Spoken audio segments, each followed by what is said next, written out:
Installing the IDU subrack. An IDU can be installed in a 19-inch open rack, in an ETSI cabinet, on the wall, or on a table.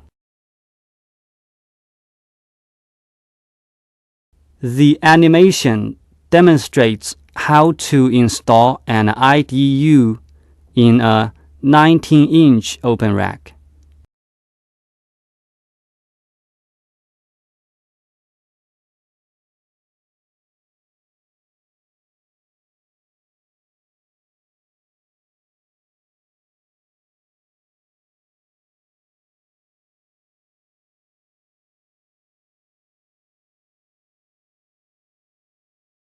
Do not coil the ground cable.